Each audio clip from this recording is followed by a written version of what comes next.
the home of the do-it-yourself trucker. When everything goes wrong, you gotta Redneckanize. But yeah, you can join us here, 516-387-1733. You can listen along, or to be part of the conversation, you just hit 1, and we'll be glad to get you in here. We're just kind of chatting things up. We were talking about how the driver shortage was affecting the gas deliveries, and that was a cool little article that we talked about. And what we'll do is we're going to get a lot of that stuff up on YouTube once we get the show done, so everybody can kind of see that. But it was talking about where drivers have gotten out of it because the COVID. One of the big reasons that a lot of the experts claim that one of the big reasons is that because gas deliveries were down, because people weren't using gasoline that much during COVID, that drivers were laid off and they went to work somewhere else, and so now when they need them, they're not there. And one of the guys, he said, well, they've either gone to do better work or better pay, and it's like so you think about it as a driver. You mean to tell me that I can do this job and get the same amount of money, or maybe a little bit less money, not that much less, but a little bit less, and it'd be less stressful because it's not gasoline? Or I can get this job not hauling gasoline, and it pay me more than if I was hauling gasoline. Sold, right? But when the guy said that, I kind of chuckled because that was, that's what it goes boiled to is if you need drivers, you need pay. Fork up the money and you'll get drivers. Because and if you talk about it, well, we need drivers and where there's a driver shortage, and then you go to the truck driving school, and the truck driving school says, yeah, there's a driver shortage, and they'll give you all kinds of reasons. Well, let me tell you this: those truck drivers coming out of truck driving school, they're not going to be hauling gasoline when they're fresh out of truck driving school. Ain't no way in hell. Okay, ain't no way. They're going to have to work somewhere else to drive in or flatbed, and they're going to get trained over there for about 2 or 3 months, and they're going to be on some type of probation for 6 months to a year. And those carriers that haul gasoline, they're looking for guys with a year to 3 years at least. Mostly it's probably 2 to 3 years before they'll let you start hauling gasoline. And then, of course, you got to have the hazmat endorsement. And, of course, like the guy covered in the video, in the article, he said that a lot of drivers can't get hazmat endorsement because they have some kind of prior record to where they do a background check. And for anybody that doesn't know, before 9/11, all you had to do was take a test. If you passed the test, which the test was your knowledge of hazardous materials, which they gave you a book, you studied it, and you went and took a test. Before 9/11, all you had to do was pass that test. And that was easy. After 9/11, they passed laws where you had to have a background check done before you were allowed to get certified to haul hazardous materials. And that's been the case now for a while. And it's basically it's basically the same kind of background check you use to get a TWIC card, which is pretty funny because I remember when I was applying for the TWIC card and doing hazmat certification at the same time, they had to do a background check. So the TWIC card people did their own background check. If you went to the state of Texas and said, well, they already did a background check. The state of Texas, I don't care. I'm doing my own background check. Well, if you went to the hazardous material place, which is the state of Texas, to get hazardous materials, and they said, we're going to do a background check. And then you went to the TWIC card, which is the federal government, and you tell the TWIC card, well, I already got a background check from the state of Texas. They'll say, okay, that's good. We'll take that. So one would accept the other one, but the other one wouldn't accept it. So, that's bureaucracy for you people. Okay? Just tell you that. But that's how you got to get done. You have to do a background check. It's kind of like they don't want anybody that has any kind of serious issues with, felonies or, it's kind of like, owning a firearm or getting a job, a security level job or something. They just don't want you, hauling stuff that can kill people, especially when you're hauling, 50,000 pounds of it. So that's he's explained that's what you have to do to get certified to haul hazardous materials, especially gasoline. And of course that creates a shortage in hazardous materials. Now, a lot of people will tell you that don't haul hazmat, that why would they want to haul hazmat when it doesn't really pay them that much more? And that's what we're boiled down to is that if you could get a job that pays you either the same amount or just a little bit less to haul hazmat, wouldn't you just rather have that job where you're not having to haul hazmat? Or some of the places you get paid more not hauling hazmat than you would if you were hauling hazmat. So hauling hazmat is now becoming more and more of an issue because of the test, because of the background check. Well, I thought that after 9/11, being a hazardous material certified hauler, being able to haul hazmat, because you passed a background check and passed a test by the office, the DPS, DOT, whatever. I thought that would cause the driver pay for hazmat to go up, but it didn't really. It didn't. In fact, what it caused, because it was so hard to get hazardous material certification, it caused a lot of carriers like Swift and Schneider and all those others to not require hazmat. Used to, these bigger carriers would always require hazmat, triples, doubles. They would require all those endorsements because that was a good way to weed out the idiots. Because if you couldn't go, you have a book, okay, it's not that big of a book, okay, it's got a lot of pictures in it. You read, study that book for about an hour, maybe not even that, 30 minutes. You go take a test and you pass it, 20 questions. It's not that hard. And if you couldn't do that, then they didn't want you hauling, you just didn't need to be a truck driver, okay? And a lot of people out there say, well, you still have to take a test to get your CDL. I say, yeah, but a lot of that is nature. That's driving. That's driving is almost like you do it enough, you learn, that kind of thing. Hazard materials is different because you got to know placards, you got to know classes, you got to know who to call, who not to call, what the numbers mean, what the names mean, all that stuff. And a lot of people get confused about that.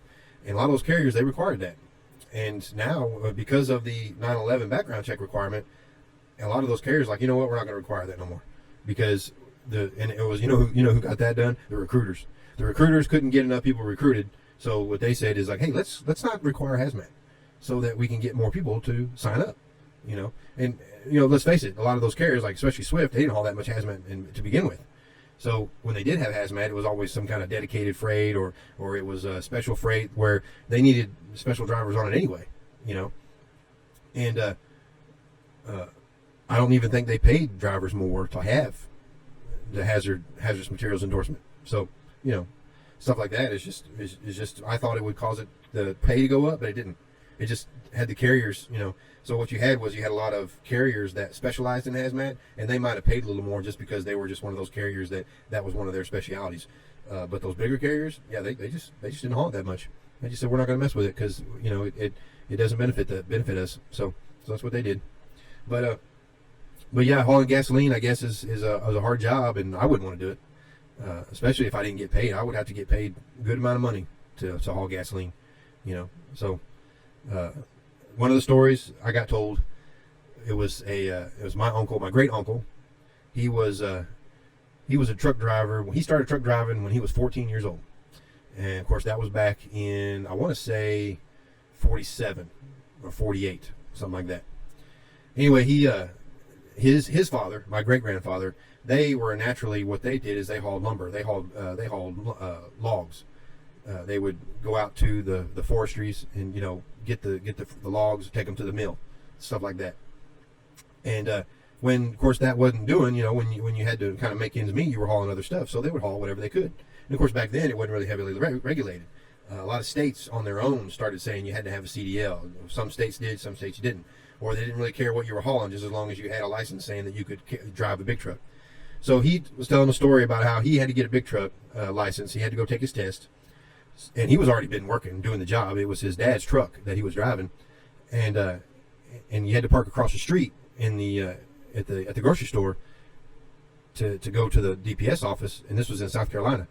And he pulled up in there, walked across the street, walked in there and said, let's take the test.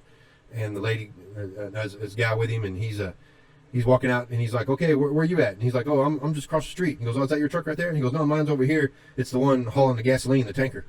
And the guy giving the test like, oh, hell no, I ain't getting in that truck. I ain't getting in that truck at all. I was like, well, I guess back in the 40s or 50s, you probably wouldn't want to, at all. Nobody would, back then, I guess it was still kind of an experimental thing going on. But he's like, nobody wanted to be around it. No, he goes, people stayed away from me on the road when I was hauling that tanker. And I could imagine. Of course, it was probably a rough ride. Wasn't any air ride suspension or anything. But I chuckled when he told me that story. I thought it was funny. But yeah, we're just kicking back here, taking calls and enjoying life on the road. This is Redneckanize Radio, all things trucking and then some. And like I said, we're live here every Sunday evening at 7 o'clock Eastern Time. Call in at 516-387-1733. Let's go to the line and see who we got. Hey, what's going on, man? Hey, How you doing? Same old. All hanging out. I can't do anything until tomorrow morning. I gotta leave tomorrow morning. I'm here in Princeton, Indiana. I've been out here since yesterday morning. They screwed my load up. They got part of it off, and then they jerked around and didn't get the other part of it off, and then they closed, and Yeah, it's been a disaster. So anyhow, no big deal. What do you do? You know, it is Yep, what it is. it is what it is. Yep. I think Well, we're I'm just sitting there listening and talking. Go ahead. no, I was going to say we need to get T-shirts made up that says it is what it is. Nothing personal, just business. Mm-hmm. There you go. But yeah, I was listening to it. I mean, talking about the hazmat and the CDLs and stuff. And you know, it's funny that yeah, if you got any problem, you know, with any criminal history or whatever, you can't haul hazmat. Mm-hmm. You can't do anything hazmat or anything. Well, you know, I don't get it. I mean, yeah, growing up, I was always told, you know, yeah, if you do something wrong, you get caught. Whether you go to jail, you go to prison, whatever you do, you go in there and you do your time. When you do your time and you're released, you paid your debt to society. Right. You're supposed to be you paid for the crime you committed. You paid your debt to society, but they hold that against you for the rest of your life, basically. Now they got laws now where you can go and get it expunged or whatever, and it's all it is more money for the government. Yep. Now my opinion is on that. Yeah, of course, you know, that's where people agree to disagree, and I'm sure somebody will disagree with me. But being at that, if they're if you're not capable because of a felony or because of your history or your criminal past, if you're not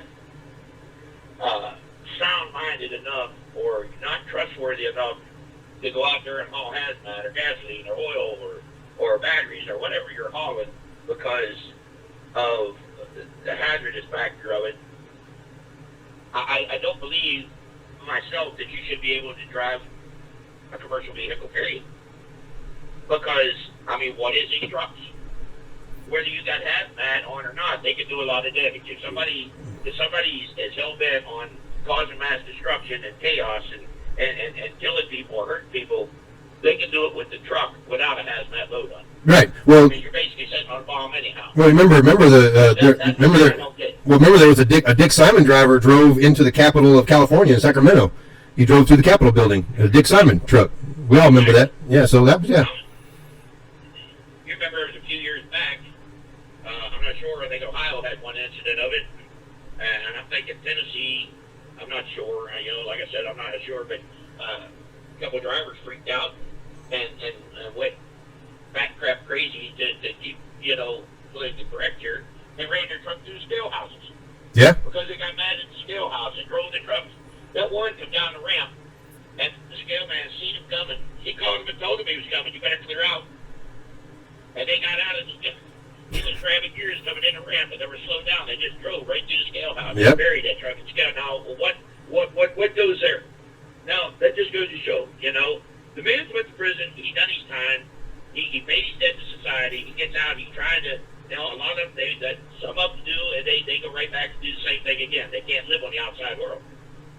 You know, I know a couple of them like that. You know, they went in and come out, and they're right back in because they can't handle it out here. They don't know how to live it. They've been in prison for so long. They don't know how to handle, you know, out here in the public or in society. All they know is they got to have somebody take care of them, tell what to do all the time, like they do in there. But that being said, why would you? You know, a lot of them out here, they want to change their life around. They're trying. But if they can't get a break, then how are they supposed to do that? And it's like, you know, Taylor made the comment last week on the show that in order to pull a tanker, you know, you got to have so much experience. You got to have so many years' experience in order for them to hire you or for them to even really talk to you about a job. Now, my question to him was, all right, and anybody, how are you supposed to get experience if nobody's willing to give it to you? We all started somewhere. And there ain't nothing that irritates the piss out of me anymore than to hear somebody, you know, talk about rookies. Yeah. Well, that's a rookie move. Or, you know, that's a newbie. There's one of your 6-week wonders. Or there's one of your newbie drivers, or your rookie drivers. You know what, people? Listen. We was all there. We was all rookies at one time. You didn't get in that truck knowing everything. You didn't get in that truck. You wasn't a professional when you climbed in the cab of that truck. When you got up in that truck the first time, you wasn't no better than the kids getting into that truck right now. That's right. 18-year-olds, I know. I don't agree with an 18-year-old being in a truck. I don't. I do not. No. That, because, for the simple fact, I was 18 once too. I got my license, my driver's license, legal when I was 16. I did a lot of stupid stuff before I got my driver's license. I drove truck, car, whatever. My family's always been in trucks. All right, so I was driving truck when I was 14, 15, 16 years old. I was learning. But to legally drive, when I got in that truck the first time, it was a whole different game. It was something, it was big. And at that time, it wasn't big. I mean, it was big, but we had 40-foot trailers. Man, that was a monster, you know? Oh, yeah. But that being said, you know, I learned. And I did, you know, what the driving school had taught you in 6 weeks. They go in there in second class, go over the paperwork, show you how to fill out a logbook, take you out in the yard, teach you how to maneuver boat a little bit, how to back up and everything. I see guys out there now. I watched one the other day. 45 minutes to back into a parking spot, and he had an empty spot on both sides of it. He was trying to get in between the lines. 45 minutes I watched this guy. I don't say what company it was, but they're one of the mega carriers. Yep. One that's got a training school, you know. That's what they're turning out. They train these guys in the summertime, like right now when it's 80s, 90s, 100 degrees out. They do 6 weeks or 3 months, whatever they want to do, and they put them out on their own. Then winter comes, and they're out here. They've been driving all summer. Yeah, I can drive a truck. Yeah, they're qualified. They know how to handle that truck. Yeah. Then you put 6 or 8 inches of snow on the road, or you put black ice out there, and then you give a jailbreak, an automatic transmission, and a cell phone, and then all hell breaks loose. Yeah. Because then they have no idea. They have no idea what to do. Mm-hmm. And as soon as they can drive, just like a car, they can drive, just go like hell, you know.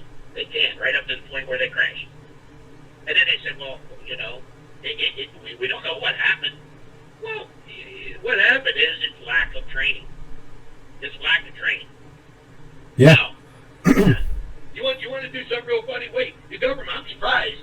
And if it ever come down to it, just like the hazmat. Now they want you to go. They want you if you any kind of criminal history. You're not allowed to. They don't want you driving a truck or hauling hazmat. A lot of you can't even get a job driving a truck if you've got criminal background. Yeah. You know, any kind of criminal history, depending on what it is. Right.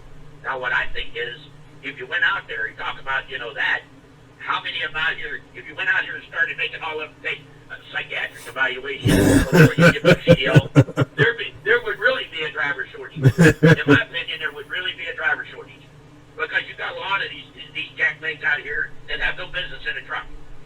They can't speak English, they can't read English, they can't write. They go in there, they show the damn cashier a phone, and they have to read it because they can't tell them what they want or can't speak. How the hell do they drive a truck out here? How do they read the road signs?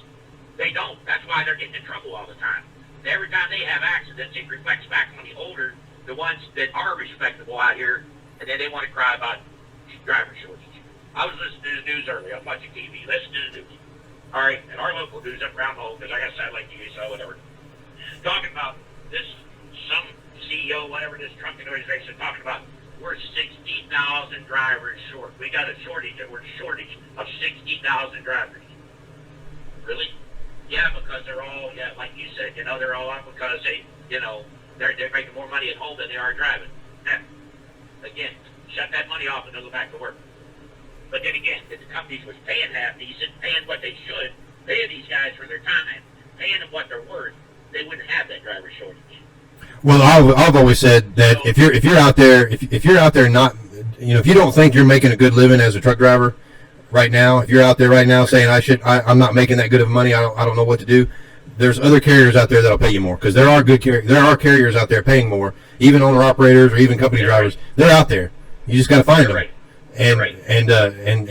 The ones paying crap will have to either pay more or they'll go out of business because they don't have drivers. Well, that's right. That's the problem right now. It's all about their bottom line.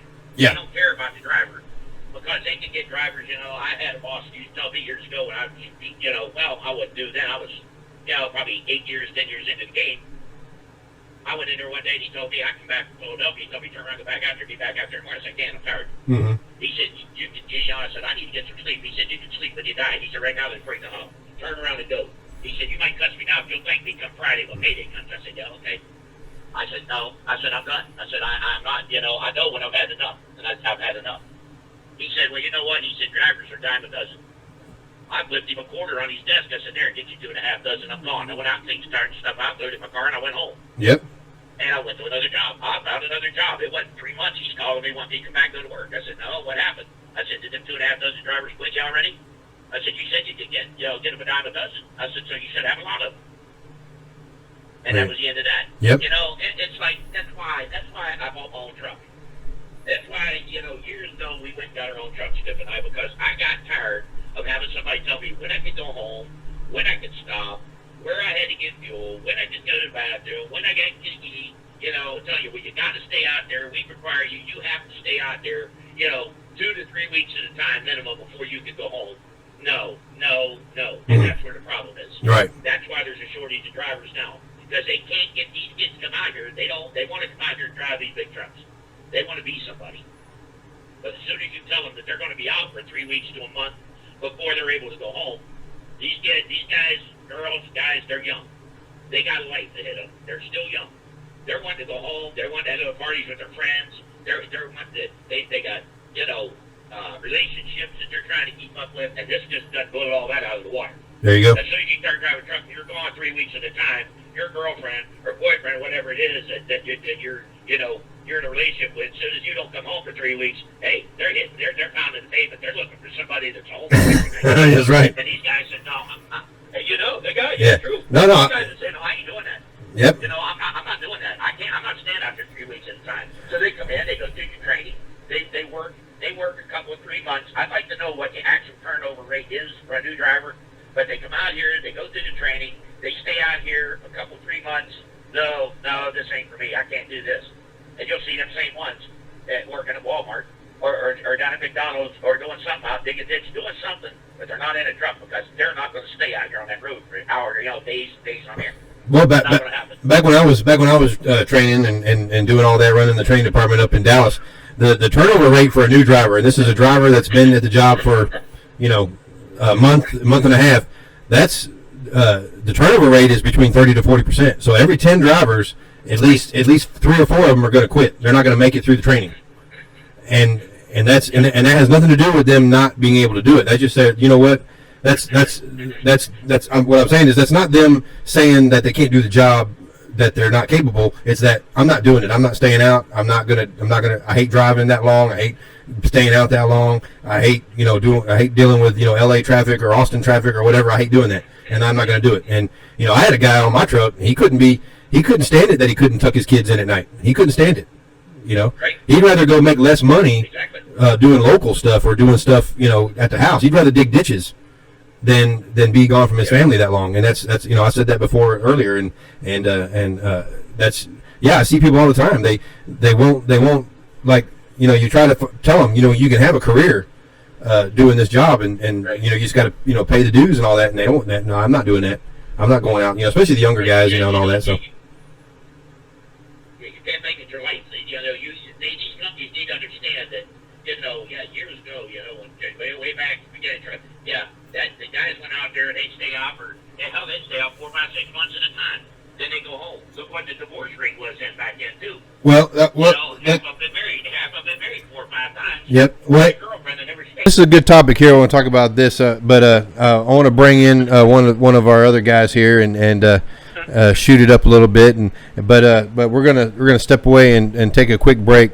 And this is Greg with Redneckanize, and we'll bring on Robbie too in a little bit here. And we're gonna step away, take a little break, and we'll be right back.